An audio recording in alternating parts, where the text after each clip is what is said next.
David Stone's expensive leather shoes clicked against the marble floor of the downtown office building as he rushed toward the elevator. His phone buzzed constantly in his hand, each notification reminding him of another meeting, another deal, another million-dollar decision that couldn't wait. At 34, he had built his company from nothing into one of the city's most successful tech firms.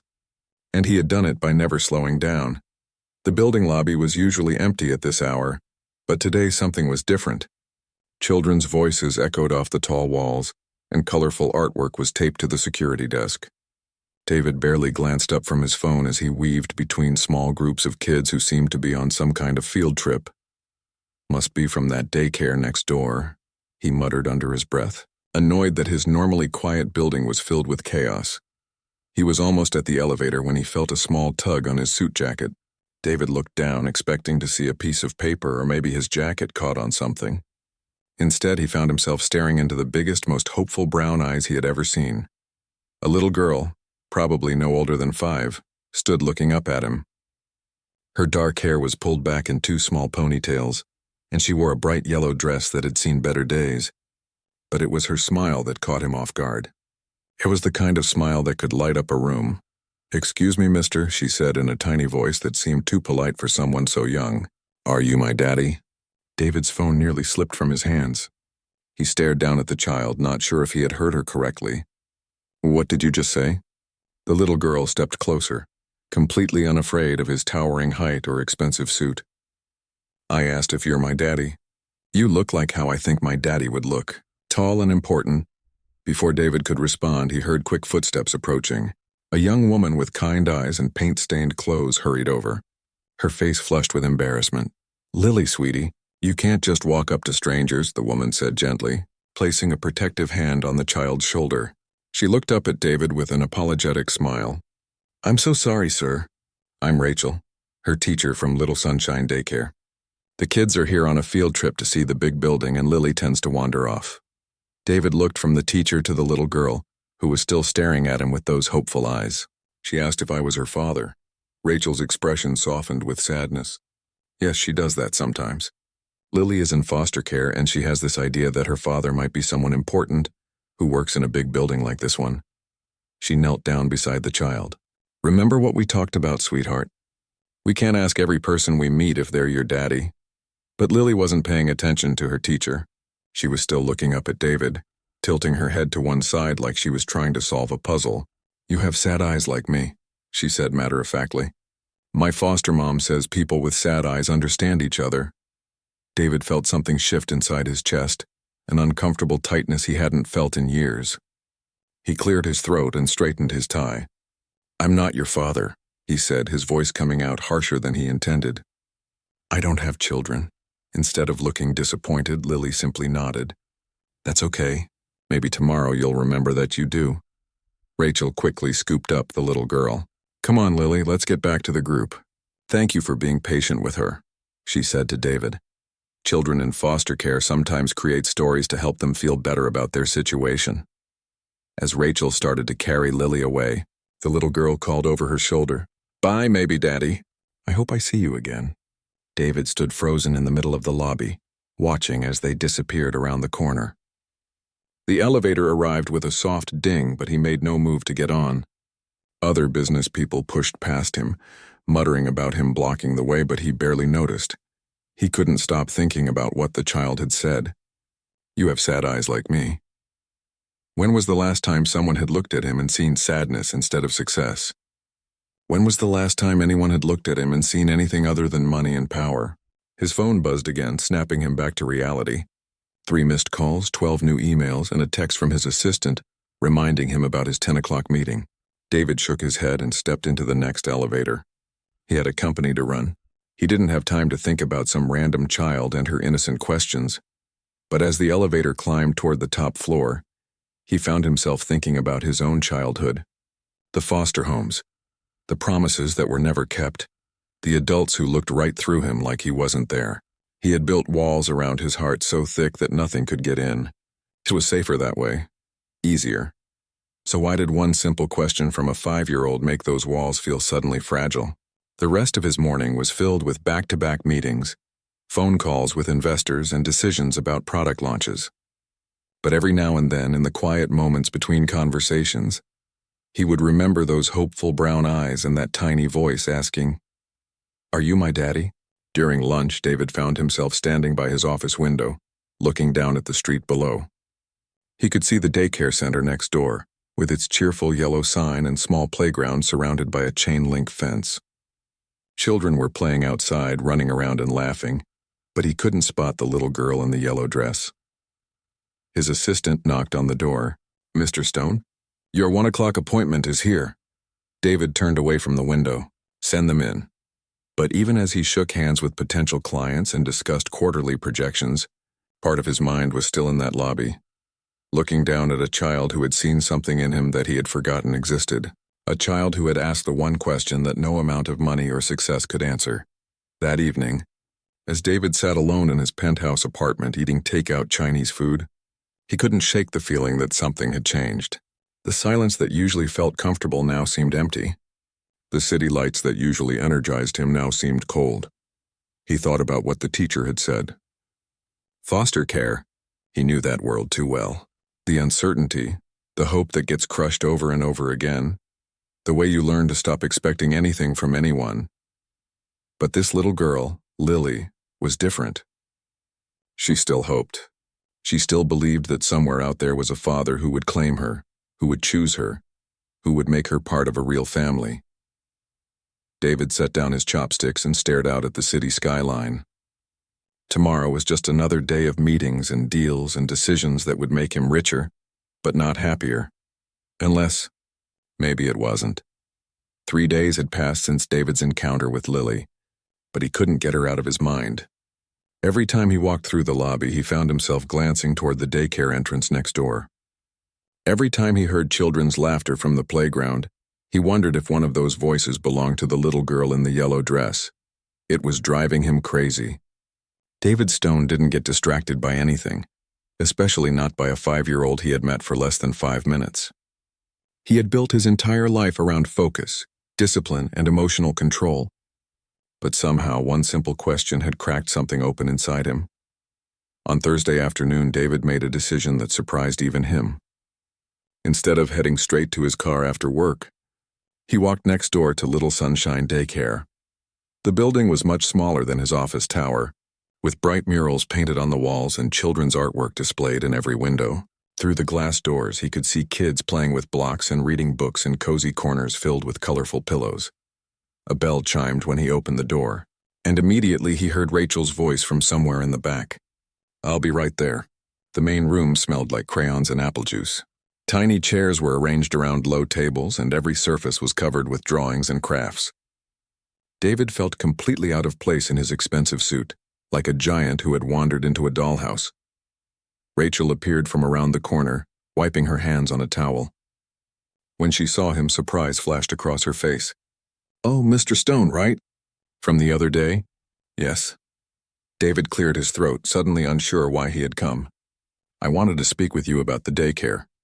"Of course. Is there a problem? I hope Lily didn't cause any trouble for your business." "No, nothing like that." David looked around at the cheerful chaos surrounding them. "I was wondering about making a donation." Rachel's eyebrows rose. "A donation?" "Yes, your program seems to serve children who need extra support. I think that's important work." The truth was more complicated than that. But David wasn't ready to admit that he had spent 3 sleepless nights thinking about a little girl who asked strangers if they were her father. "That's very generous," Rachel said, her voice warm but curious. "What made you interested in supporting our daycare?" David shifted uncomfortably.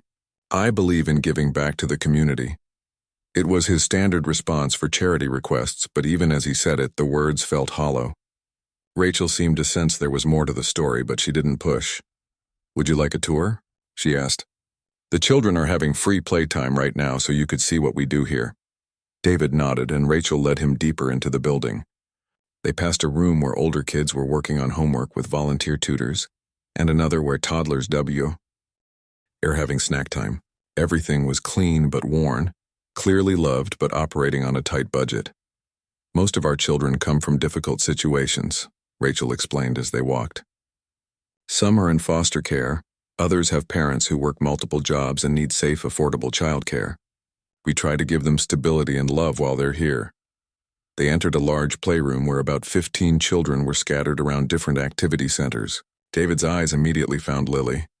She was sitting alone at a small table, carefully coloring a picture with the kind of intense concentration that only children possess. "Lily," Rachel called softly. "Look who came to visit us." The little girl looked up, and when she saw David, her entire face lit up with joy. She jumped down from her chair and ran toward them, her drawing still clutched in her small hand. "Maybe, Daddy," she exclaimed, clearly delighted to see him again. "You came back." "I knew you would." David felt that uncomfortable tightness in his chest again. "Hello, Lily." She held up her drawing, which appeared to be a picture of a tall man in a dark suit standing next to a little girl in a yellow dress. They were holding hands and smiling under a bright sun. "I drew this for you. It's us when you remember that I'm your daughter." Rachel gently took the picture from Lily's hands. "Sweetie, remember what we talked about? Mr. Stone is just visiting our school." But Lily wasn't discouraged. She grabbed David's hand and started pulling him toward her table. "Come see my other drawings.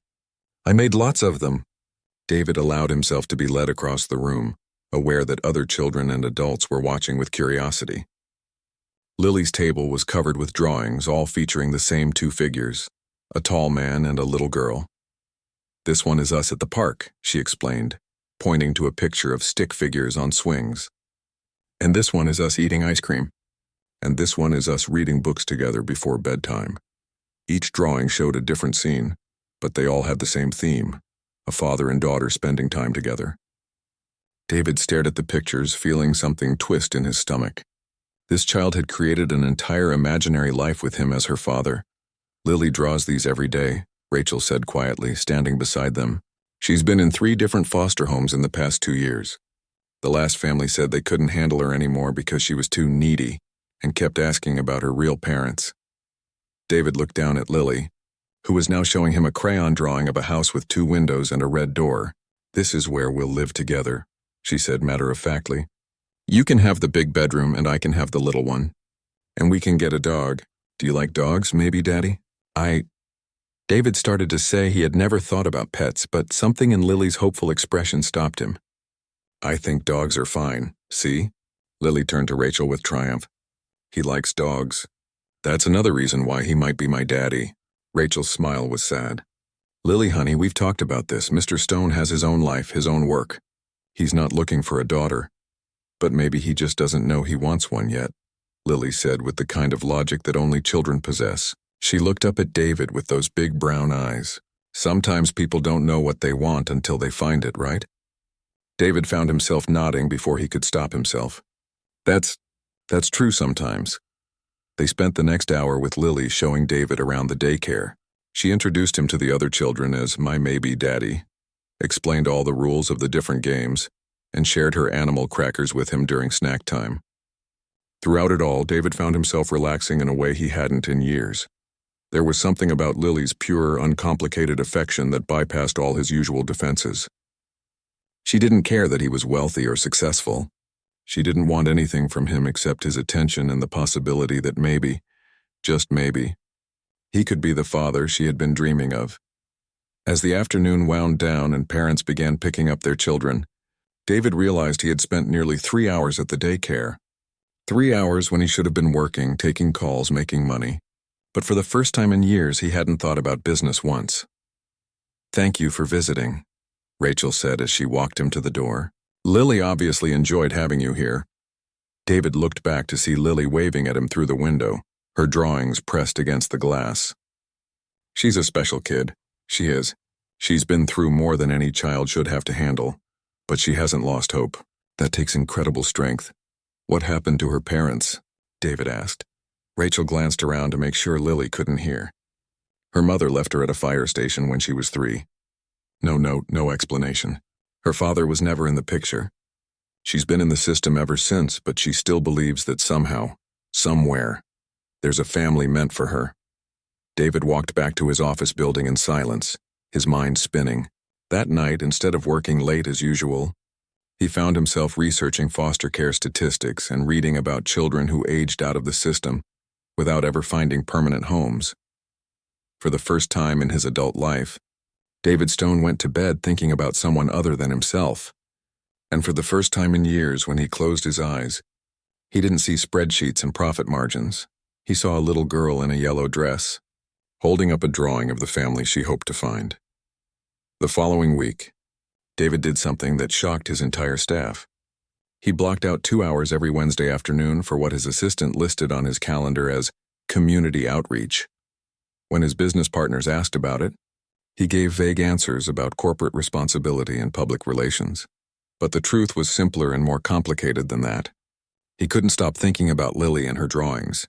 He couldn't forget the way she had shared her animal crackers with him, or how she had introduced him to every single child in the daycare like he was someone special. So he went back. "Mr. Stone," Lily's voice rang out the moment he walked through the daycare doors. She came running toward him, arms stretched wide. And before he knew what was happening, she had wrapped her small arms around his legs in a fierce hug. "Hello, Lily," David said, and he realized he was smiling. When was the last time someone had been genuinely happy to see him? "I knew you'd come back," she said, looking up at him with absolute certainty. "I told everyone you would. Miss Rachel didn't believe me, but I knew." Rachel appeared from behind the front desk, looking surprised but pleased. "Well, this is unexpected. Are you here for another visit?" "Actually," David said, feeling slightly foolish, "I was wondering if you need any volunteers. I have some free time on Wednesday afternoons." The look of shock on Rachel's face was almost comical. "You want to volunteer? Here, why is that strange?" "It's just, most CEOs who make donations prefer to write a check and move on. They don't usually want to spend time with the kids." Lily tugged on David's suit jacket. "What's a CEO?" "It means he's the boss of lots of people," Rachel explained. "Does that mean you're important?" Lily asked David. David looked down at her serious expression and found himself answering honestly. "Some people think so, but I'm not sure being important is the same as being useful." Over the next few weeks, David settled into a routine. Every Wednesday at 2 o'clock, he would change out of his expensive suit into jeans and a t-shirt that he kept in his office for these visits. The transformation was more than just clothing. Something about being around the children made him feel different, lighter somehow. Lily appointed herself as his personal guide and assistant. She would show him how to help with art projects, teach him the rules of various playground games, and always saved a spot for him at her table during snack time. The other children gradually warmed up to him too, though none with the instant devotion that Lily showed. "You're getting pretty good at this," Rachel commented one afternoon as they watched David help a group of kids build a tower out of blocks. "It's harder than running a company," David admitted. "Kids don't care about logic or efficiency. They just want you to pay attention to them." "And that bothers you?" David thought about it. "No, actually, it's kind of nice. When's the last time someone wanted my attention just because they liked being around me?" Rachel gave him a curious look. "You sound like someone who knows what it's like to feel invisible." The comment hit closer to home than David was comfortable with. He deflected by asking, "Tell me more about Lily's situation. You mentioned she's been in multiple foster homes?" Rachel glanced over at Lily, who was carefully showing another child how to color inside the lines. 3 homes in 2 years. The first family gave her back after 6 months because they said she was too clingy. The second family kept her for almost a year, but then they had a baby of their own and decided they couldn't handle 2 children. And the current placement? The Johnsons are good people, but they're older and they're struggling. They've got 2 other foster kids, and Lily requires a lot of emotional support. She has nightmares, separation anxiety, and she gets attached to people very quickly. David watched as Lily helped tie another child's shoes, her face serious with concentration. "She seems well adjusted for everything she's been through. She's resilient, I'll give her that. But she's also holding on to this fantasy about finding her real father. It's become her way of coping, but it also means she gets disappointed over and over again. Has she ever had any contact with her birth parents?" Rachel shook her head. "Her mother hasn't made any attempt to get in touch since she left her at the fire station, and there's no father listed on her birth certificate. As far as the system is concerned, she's completely alone in the world." That afternoon, as David was getting ready to leave, Lily approached him with something clutched in her hands. "I made you something," she said shyly. holding out a small clay figure that had been painted bright yellow. It was clearly meant to be a person, though the proportions were definitely created by 5-year-old hands. "It's you," she explained. "I made it in art class. Miss Rachel helped me put it in the oven thing to make it hard." David took the small figure carefully, as if it were made of precious metal instead of clay and paint. "Thank you, Lily, I'll treasure it. You can put it on your desk at work," she suggested.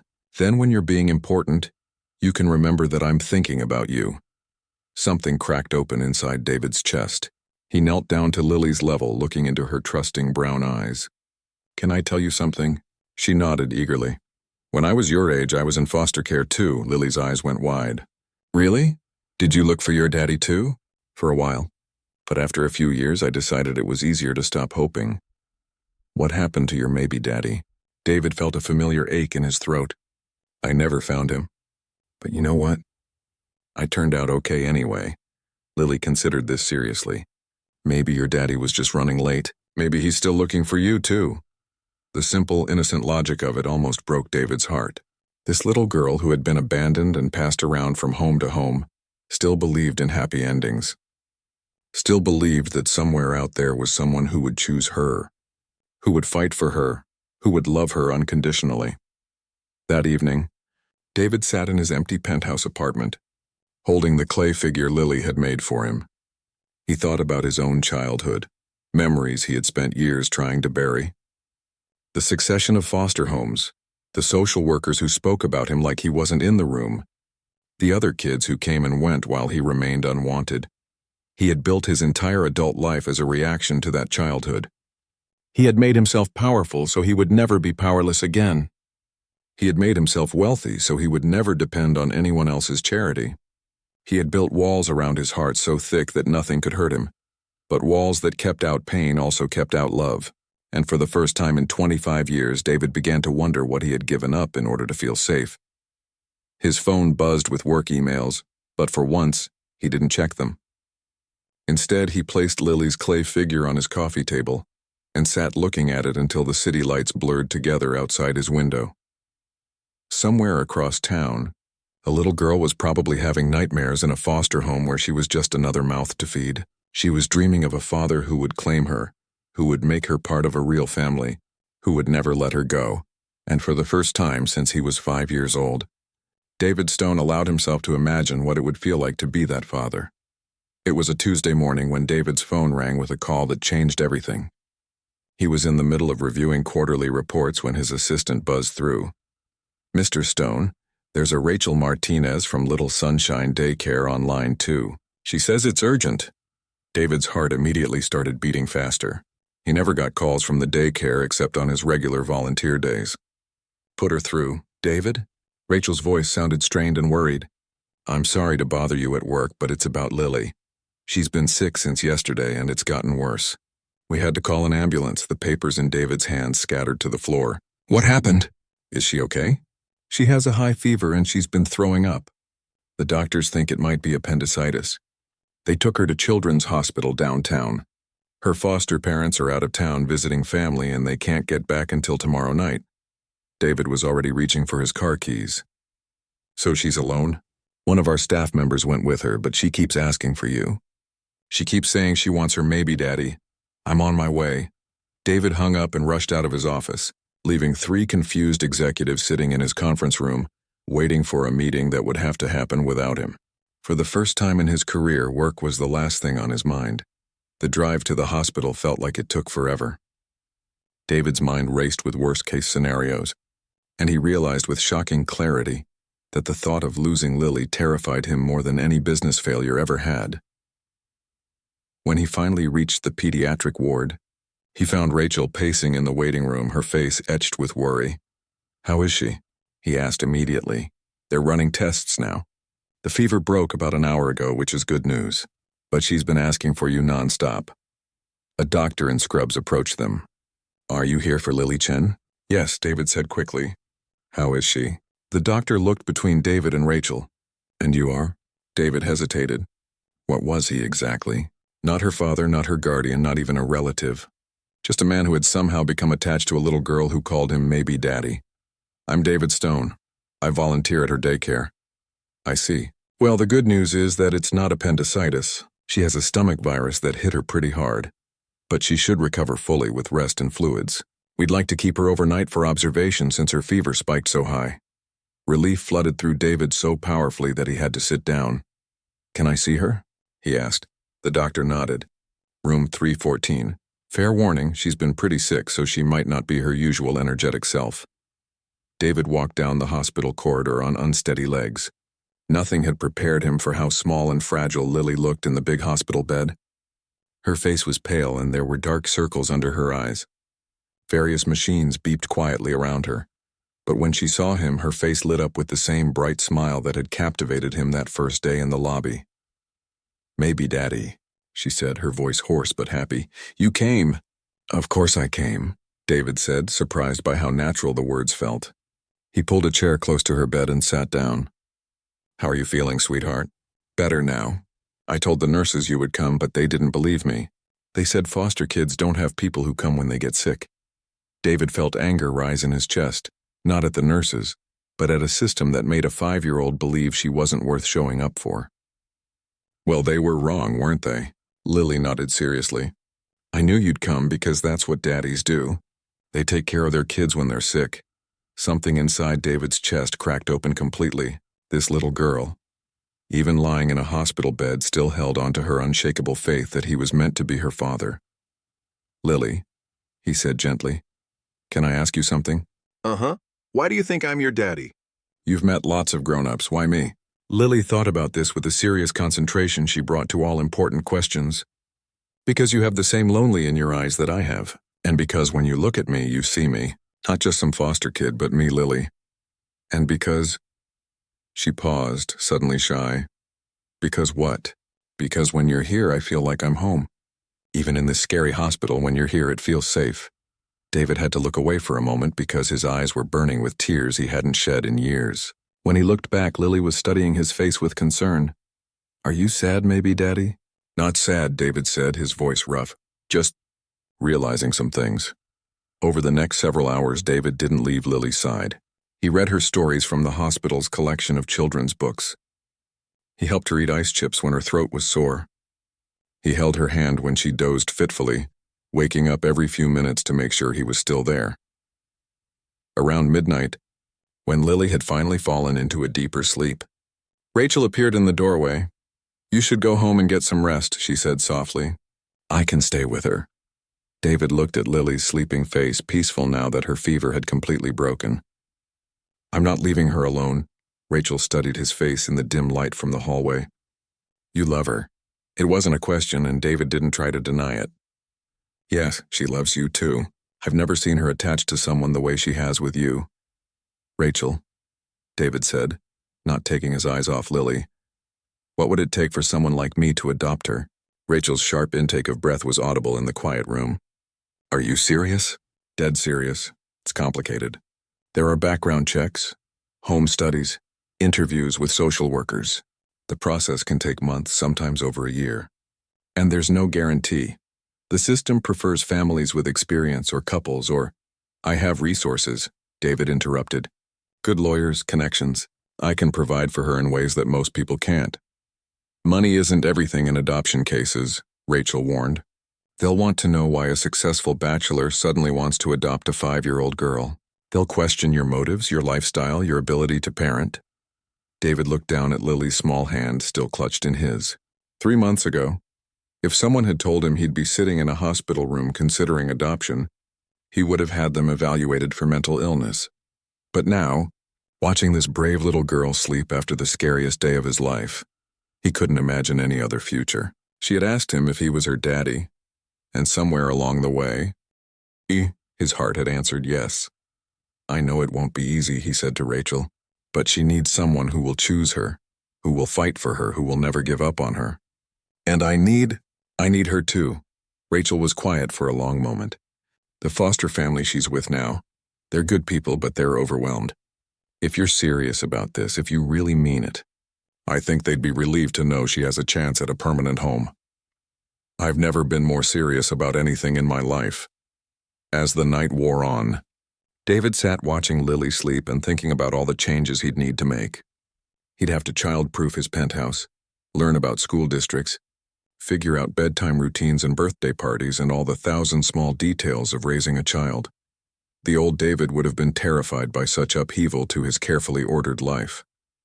But this David, the one who had been transformed by a little girl's unwavering faith, couldn't wait to begin. 6 months later, David stood outside the family courthouse, adjusting his tie for the third time in 5 minutes. But this wasn't the same man who used to obsess over every detail of his appearance for business meetings. This nervousness came from a completely different place, the fear and hope that came with wanting something more than he'd ever wanted anything in his life. "You're going to wear out your tie if you keep messing with it," Rachel said, walking up with a smile. She had taken the day off from the daycare to be there for what she called the most important hearing of the year. "I just want everything to go perfectly," David admitted. "What if the judge has concerns? What if something goes wrong? David, you've passed every background check, every home study, every interview. You've turned your entire life upside down for that little girl. Trust me, the judge is going to see what the rest of us see." Which is what? A father who would do anything for his daughter. The past 6 months had been the most challenging and rewarding of David's life. The adoption process had been even more complicated than Rachel had warned him. There had been countless meetings with social workers, psychological evaluations, parenting classes, and enough paperwork to fill a small warehouse. David had sold his penthouse and bought a house in a good school district, complete with a backyard and a bedroom that he and Lily had painted bright yellow together. He had learned to braid hair, pack school lunches, and read the same bedtime story 17 nights in a row without losing his mind. Most importantly, he had learned that being a parent wasn't about having all the answers. It was about showing up every single day, even when you had no idea what you were doing. The hardest part had been the waiting period when Lily remained with her foster family while the adoption was being processed. David was allowed supervised visits twice a week, which somehow felt like both too much and not nearly enough. Every time he had to leave her at the end of those visits, his heart broke a little, but Lily never lost faith. Even on the difficult days when the bureaucracy seemed overwhelming and David wondered if he was crazy to think he could be anyone's father, she would look at him with those trusting brown eyes and say, "Don't worry, maybe, Daddy. Soon you won't be maybe anymore." "There they are," Rachel said, nodding toward the courthouse steps. David turned to see Lily walking toward them, holding the hand of her social worker, Mrs. Patterson. The little girl was wearing a new dress, pale blue with tiny flowers, and her hair was pulled back with a matching ribbon. But what took David's breath away was her smile. It was so bright it could have powered the entire city. "Daddy," she called out, letting go of Mrs. Patterson's hand and running toward him. The word hit David like a lightning bolt. Not maybe Daddy, not possible Daddy, just Daddy, like it was the most natural thing in the world. He knelt down and caught her in a fierce hug, lifting her off the ground and spinning her around. "Hello, beautiful girl. Are you ready for this?" "I've been ready my whole life," Lily said, with the serious wisdom that sometimes surprised adults. "Have you?" David looked into her eyes, those same hopeful brown eyes that had changed his life 7 months ago in an office lobby. "I've never been more ready for anything." Inside the courthouse, they sat in a small room with wood-paneled walls and an American flag in the corner. Judge Williams, a kind-looking woman in her 60s, reviewed the paperwork one final time before looking up at them. "Mr. Stone," she began, "adopting a child is one of the most serious commitments a person can make. You're promising to love, protect, and provide for this little girl not just today, but for the rest of her life. Do you understand the weight of that responsibility?" David stood up, his voice clear and strong. "Yes, Your Honor, I understand completely." "And why do you want to adopt Lily specifically?" David had prepared for this question, but when the moment came, all his rehearsed answers disappeared. Instead, he spoke from his heart. "Because she saw something in me that I had forgotten existed. Because she taught me that being powerful isn't the same as being strong, and being successful isn't the same as being happy. Because when I look at her, I see the family I never knew I wanted, and because—" He paused, his voice getting thick with emotion, "because she asked me if I was her daddy. And every day since then, my heart has been saying yes." Judge Williams turned to Lily, who was sitting up very straight in her chair, her legs swinging slightly because they didn't quite reach the floor. And Lily, do you understand what adoption means? Lily nodded seriously. It means he's really going to be my daddy forever, and I'm really going to be his daughter forever. No more foster homes, no more maybe. Just us being a family. And is that what you want? More than anything in the whole world, Lily said, her voice small but certain. I've been waiting for my daddy my whole life, and I found him. Judge William smiled, and David saw her eyes get a little misty. Well then, it gives me great pleasure to grant this adoption petition. Lily Chen, you are now officially Lily Stone, daughter of David Stone. Mr. Stone, congratulations. You're a father. The gavel came down with a final definitive sound that seemed to echo in David's chest. Lily launched herself from her chair into his arms, and this time when she hugged him, it was different. She wasn't hugging her maybe daddy or her hoped-for father. She was hugging her actual legal forever father.